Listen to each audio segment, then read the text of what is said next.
Hey, what's up? Welcome back to Code Quest. Today we're working on quest number 4, the combat system. So before we dive in, we're going to be talking about reuse.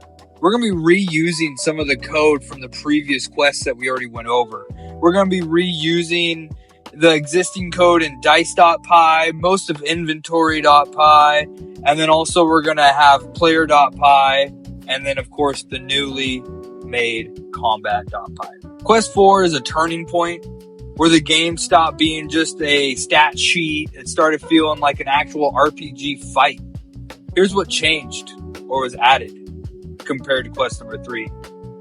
Dice.py, we kept 100% the same. Animated rolls with ASCII art. Why?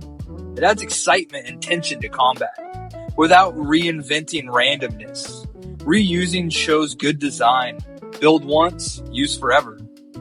Inventory.py, mostly unchanged. It's a simple dictionary for items and quantities. I added has item and get quantity helpers to make future checks easy. For example, do I even have a potion? Player.py, the base from quest 3, name, gold, inventory. I added base damage is equal to 5. This is the foundation for scaling. Later quests, we're going to add weapon bonuses and armor bonuses, and the player is going to level and scale. Take damage, some amount. It's simple. You subtract from the health the damage that's taken, and you clamp it at 0. That way you don't get any negative HP. Is alive boolean. It's a clean loop condition. If is alive, then continue. If dead, game over. Health in the display status now. It shows current and max health. For example, 10 out of 30. It's more informative. The new file we're going to have, combat.py.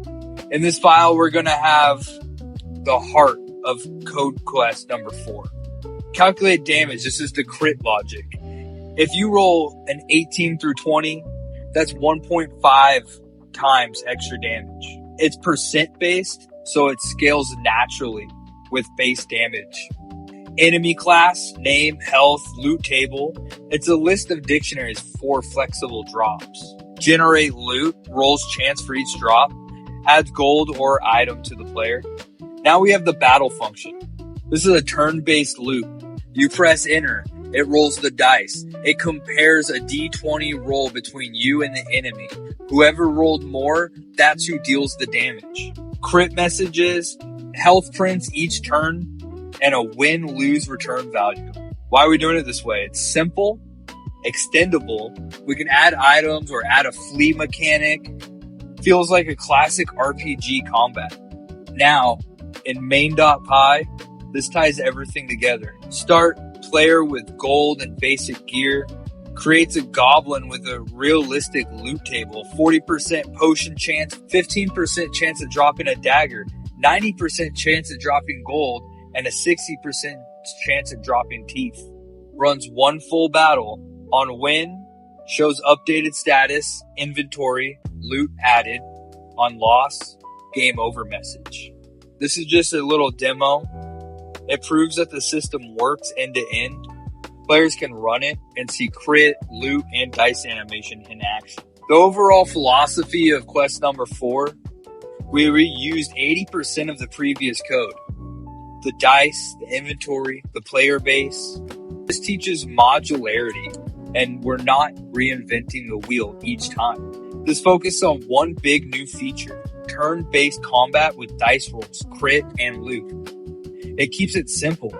We don't have any XP, no equipment slots, just one fight to nail in the core loot. We have extendable hooks in here, like base damage for weapons, loot tables for variety, return value for future game flow. This version is the pure quest number 4 snapshot. Before we add rooms, before we add XP and leveling, or gear and item slots, different weapons and spells, we have combat. Basic, simple, easy, but fun and addicting. If you run it as is, you'll get exactly the goblin fight with dice animations, crits, and loot drops. In the next quest, we're going to build the world. It's going to go from just a combat with some cool dice roll animation to a dungeon where you spawn in at the entrance. You can navigate directionally from room to room, fighting enemies, finding secret rooms, gathering loot. Well, that's it for quest number 4. I hope you enjoyed. See you next time.